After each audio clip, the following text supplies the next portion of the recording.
the Acoustic Shop channel. I am John here with my good buddy Jeremy. You know what we're doing today? We're going to have a three-way shootout. This is like the OK Corral of guitar shootouts. We ask people to leave your comments in all our videos, and one of the most commented thing is, what is the difference between an E20 and the new Madagascar? What's the difference between an E20 and the Bourgeois Touchstone Series? Now we're going to do a three-way where you're going to have a shootout with all three of them, so you can compare them yourself right after this.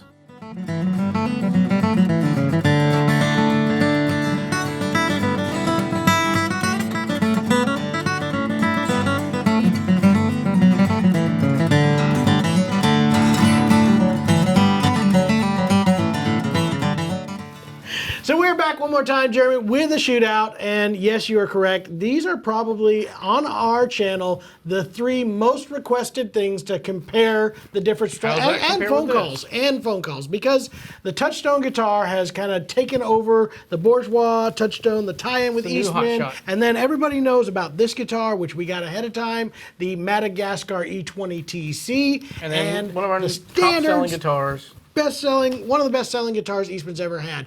Before we get into all the details of that, though, again, I want to thank you guys. It's because of you that we're able to continue to do these shootouts and get these cool, extra fancy guitars before everybody else does. And it's all because you guys are liking, subscribing, dinging the bell, commenting, and letting us know, again, that you want to see this kind of stuff. So please continue to do that. The only comment we are not going to listen to is less talking, more playing. Yeah, because that's not what it's about. That's what we do. We're going to talk about these guitars. If you want to play them, we'll send one to you. You can try it out. Give us your credit card number first. But no, we are going to we'll keep it brief, but go into a little bit of the details of what makes these guitars different. If you want to hear the shootout, it's at the end of the video, and we have a link in the description. You can jump straight to that. Yep. So no need to leave a comment about the talking. We did a little playing on a little of the whiskey before breakfast. You know, we were actually drinking. I was going to say we were doing that. So. Perfect day for that. Anyway, you can check out that performance video, and like you said, a link directly over to this shootout. But if you want to hear what the differences are between these guitars and our thoughts on those, stick around because that's what we're going to be talking about. So what we'll probably do first is talk about the standard, the one that's been around the longest, and that is the Eastman E20D. Let me swap that out right now for you guys. So this is one that really we cut our teeth in the Eastman market with. When we first opened the shop, two guitars we carried was the E10, E20, and the E6 and E8. The E20 being like the D28 of Martin, right? Yeah, this is the HD28 of Martin. Actually, it's even beyond that. At the time, there was a guitar called the HD28 Marquis. I would say that's the closest representation of this because it has an Adirondack spruce top. Standard D28. Exactly. HD20 does now, there are some other differences, and we don't get into all that, like forward shifted versus backward shifted braces, all that. Eastman does their own thing, and I think that's the first thing that we have to talk about here is everybody goes, well, I'm going to wait on the Madagascar, or why would I want a Touchstone when it's the same as an E8 or a E20D? Why would I want that? Guess what? They're all completely different. The Bourgeois guitars sound like Bourgeois guitars. The Eastman guitars sound like Eastman guitars, and they're specifically built to do that. And I think that's what's going to come out of this. I hope that's what's going to come out of this. So the E20 standard is going to have a dovetail neck joint. That's one big difference between the Bourgeois. They still do the hand scallop bracing and voicing, but they're voicing to the way Eastman has done it for years on that traditional model. Whereas like the Touchstone is actually Dana and his team style of the top. voicing. If you want to watch the video on that, I will link it in here, where we went and talked to Dana about the Touchstone series and how that came about and how they're doing it differently. But quick synopsis in case you haven't watched that.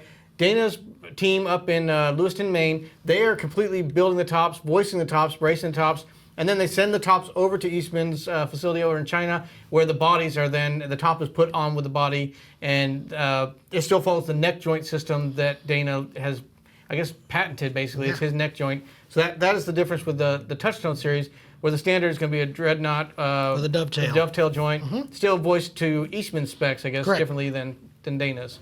So specs-wise, you know, again, voiced differently, and that is so important. I want to really iterate that. I personally would say Dana's guitars are voiced to be the most detailed and responsive that particular piece of wood can be. Across the I don't know that they spectrum. all sound exactly the same, but I definitely think every single guitar gets to be the most that it possibly can, whereas they're kind of leaning on a certain type of tone out of the Eastman and most every other brand when they voice their tops. That's my opinion. Again, we'll have all kinds of people giving different ones. I think that's kind of what Dana said he's going for too. Yeah. When he is voicing these, he's trying to get across the spectrum of frequencies an even tone, so you don't have a lot of bass with missing that mid-range. So I think what you said, Dana would agree with. Okay, I hope And if so. you guys disagree, then you're disagreeing with Dana. So. Take that. Anyway, the E20D, a different neck profile than on either one of these guitars. Actually, I find that the newer ones have been coming out with a more slimmer profile, still saying that C shape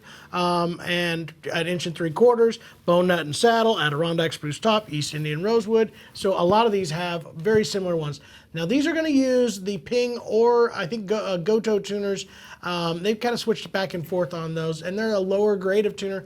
That again, we had another video, we talked about this. I'm not all that upset about this. I've got 4 guitars. I've never had one fail off of these tuners. I know some people are like, change them immediately. Well, maybe you need to, maybe you don't. Either way, I find these to be pretty darn good. That one's gonna have bone nut and saddle. Yeah. And ebony fretboard, ebony bridge. So, like I said, very similar. Besides the Adirondack spruce to the D20 or Martin HD28 with the herringbone pattern there.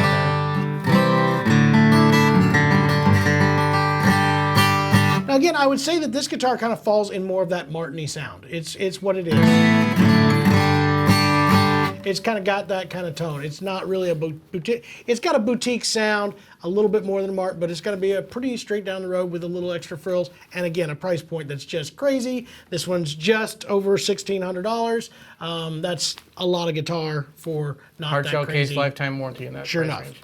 So then we The get newest kid on the to block, the new guy, or I which guess is the next newest guy. The next, which is the Bourgeois Touchstone. That guitar is a Bourgeois guitar. Everybody, including Dana, will tell you that is built to be like the Vintage Pro from them in a rosewood back and sides. Again, a Alaskan Sitka spruce top, Adirondack spruce bracing, which is their own, and that is a difference. And it has Dana's voicing sound. And you already went over the main things that they've added to Dana's main guitars. It's his voicing style, it's his bracing style, it's his neck joint, it's all the features of that, including a neck profile. Now this is slightly different, very slightly different from the Lewiston built necks, but it is very similar. Same 22-30 seconds, inch and 22-30 seconds nut width, which is particular to them. Now you get into a little bit extras. You got shallower tuners on these. You have a little bit nicer hard shell case. And again, all of these are going to be using that same finish, that the True Tone finish, which is, you know, even though they don't call it that from Bourgeois, that's going to be the same finish. In case you guys, we are going to link to the video where we went up to talk to Dana about this. But one of the things I liked about, a couple things I liked is one, he wanted to build this type of guitar in an affordable price point because they average about $8,000 for the Lewiston built guitars. And he said they make about 450 guitars a year. They'd have to get up into the tens of thousands of guitars per year to be able to build at such a production level that they could get the price down to this level. So that's where teaming up with Eastman, and he goes into great detail about that, made this an affordable option where there's still the signature part of it, the voice top that Dana and his team are known for is still done by them, but then a lot of the extra hours that it would take to build this guitar are done by Eastman. So a really cool combination, great sounding guitar. Specs on this one. East Indian rosewood, like you said. It is a slightly Alaska. different herringbone pattern to it. Alaska Sitka spruce. Go ahead and strum that, and it's... You'll see it's extremely responsive. It just seems to, you know, it does what Bourgeois guitars do. It's, you know, it's not balanced. laid back at all. It's just responsive. It just kind of jumps out and Lots of goes, sustain. especially for a Sitka spruce guitar.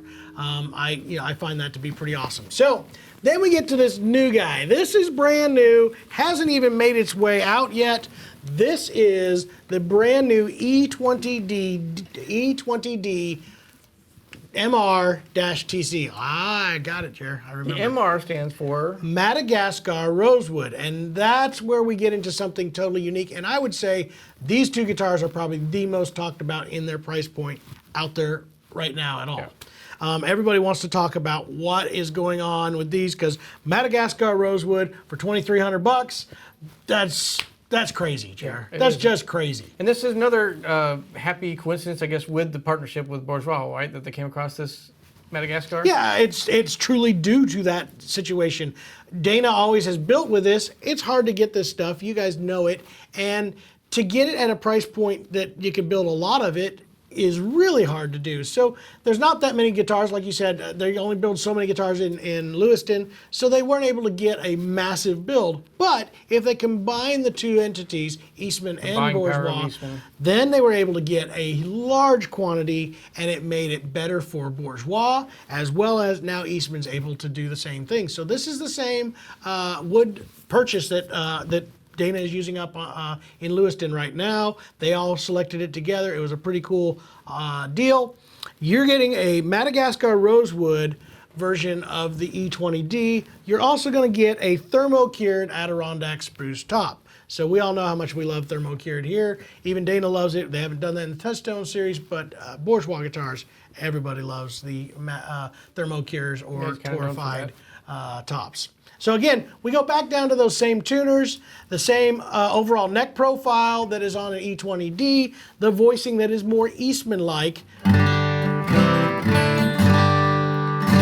now you get a little bit of that warmth of the thermo-cure top, as well as that almost, there's a shimmery low end, and that sounds really silly, but that's kind of what everybody wants to know, what Brazilian does versus Indian Rosewood. I say Indian Rosewood has a little bit of a mushier low end, where the Madagascar and even more so the Brazilian have this almost like a high-end sparkle to the low end. Yeah. That's very weird to And we did a video comparing Brazilian Rosewood to Indian Rosewood. We'll also put a link to that in the description because it's worth watching. Absolutely. And you'll really get we did an A/B, and I was surprised how many people could notice the difference between East Indian and Brazilian Rosewood. And again, it was very interesting to see some people absolutely preferred the Indian Rosewood to the Brazilian Rosewood. So anyway, this kind of gives us more, in my opinion. Madagascar gives you a much closer to Brazilian type of tone at a quite a bit lower price, and then in this case, a lot lower price. This is crazy. And this has a really beautiful grain to it. You know, Yeah. It's just got a bit of that bridge between East Indian and Brazilian Rosewood. It has the darker streaks in there. Darker color. It's just more chocolatey. I'm a big fan. It is a little bit tough, and there is, and I'm hoping upon all hope. I've been reassured that this was responsibly harvested. I know that there are some very, very shady things going on with Madagascar Rosewood, and I have had my assurances. I do, I trust in these guys, both Dana and the team. I think that this is all good. So again, if there was a issue, it wouldn't be with the people buying it. No. It would be the people selling it not giving accurate paperwork. Correct. Which is the only reason that we are a little trepidatious on it. Yes. Because we are all about the sustainability. So for all those, we're going to plant 5 trees. In case you guys haven't followed our sustainability project, we plant 1 tree for every sustainably harvested and built guitar, and then 5 trees for everyone that sells that. We can't quite verify that. And I think this one, just because of the history of Madagascar Rosewood, we're going to have to we're just going to lean on it. We're Might going to as well. lean that it's not. And again, it's only going to help the environment anyway, so I might as well go that direction. So anyway, super cool guitar. Again, all the same specs, bone nut and saddle, just like the Bourgeois, ebony pins instead of the ivory pins, and all those kind of details. Now again, these are set up, both Eastman guitars are set up in the Eastman Pomona factory before they reach us after they've been built. The other difference on the Touchstones is those go back to Lewiston, Maine. At least for now, initially, and eventually they plan on those going straight to Pomona, but the first few years they're going to just make sure they get They'll have a team exactly control to do exactly that. And right now it's even further. Dana is actually hand doing every single one of these. He wants to make sure that they're keeping up with consistency. Right. Yeah. Absolutely. So anyway, those are the 3 guitars. You all are getting to hear, you've heard a little bit here, but I think what we're going to do is create this shootout where we can just blind listen to the different ones. You'll decide which one you like. You may not like the Bourgeois. You may love the Madagascar. You may not like that at all and go with the E20D. For the least expensive of the whole bunch. And again, that is all fair and wise. I can tell you right now, spoiler alert, they're all good. Yeah, they are. Absolutely. So we'll all kind of give our opinions on them afterwards, and we'll check that out. But get ready. We're going to have a shootout right now.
surprised, John?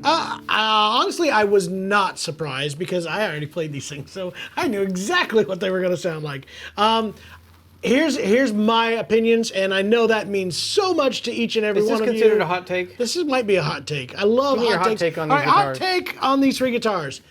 They are 3 different sounding guitars on purpose, and again, in my personal opinion, I think the Eastmans have their own voice, and I think that the Bourgeois has its own voice. There's slightly less difference between the E20D and the E20D-MR-TC, in my opinion. There is a warmer, and a lot of that, in my opinion, also has to do with the thermo-cure top, but there is a slight attack, and this was brought out in the Brazilian Rosewood thing too. I think it's more for the player almost than the listener. Yeah. So that little difference between Madagascar and Brazilian, I think the player will feel it more than you will hear it. Yes, you will hear it, but I don't think it's going to be as dramatic. That said, the Bourgeois Touchstone is much more lively and responsive in my hands. I like the warmth and richness of the strumming on both the Eastmans. I'm a big fan of that tone. It has more sparkle, especially the E20D standard, than either the other two. But again, there definitely is a Bourgeois sound and a feel that is happening there. I kind of noticed it seems like the tone that contest, we got to go to the Winfield, the Walnut Valley Festival in Winfield, Kansas, where they have the National Flat Picking Championship. And a lot of those players, the type of tonal range you get on a Bourgeois makes all those notes a little bit more clear and precise, and maybe gives them a slight advantage over their competitors. Maybe. So if you want to win that contest, buy a Bourgeois. No. But I don't necessarily agree with that either. You know, I mean, I hear you, and I think those players in a band you're filling out a space more. Where this you want note articulation and clarity. That's my kind of take on hot take on Bourgeois. I like both, and for different reasons. If I were more in a jam session and wanting to play, or by myself, I might lean on some of the Eastmans a little bit more. I like that they have a little bit of a fuller, rounded bottom end with a little more sustain all the way around. I do love the note articulation out of those. Like you said, if I were playing in an ensemble or playing more intricate stuff, like what you're saying, the flat picking stuff, like this. I love the note separation I'm getting out of those. Gosh, I don't think there was a loser here in any way. The good news is they're all different enough that you should own one of each. And I do. And you can convince all your loved ones that the Chapmans told you to do it. There is enough difference that you can hear it. The question is, what is it that you want out of a guitar? If you only get one guitar, what is it you're looking for? And a lot of times you have to play the instrument to know that for sure. We can give you a rough overview of what tonal differences are that might narrow down that search a little bit for you. But it really helps to just play the guitar, hear it, and see if it's the right fit for you. Mm-hmm.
Love to hear what you guys think. If there's other shootouts that you would like us to do, we're having fun doing these. Also, if you really enjoyed this video, we did a great interview with the folks up at Bourgeois, Dana himself, kind of discussing the collaboration with Eastman, which brought about the Touchstone Series and also kind of led to that Madagascar build for Eastman happening. So check out that video. We'll put a link to it right here, and we can't wait to see you guys next time.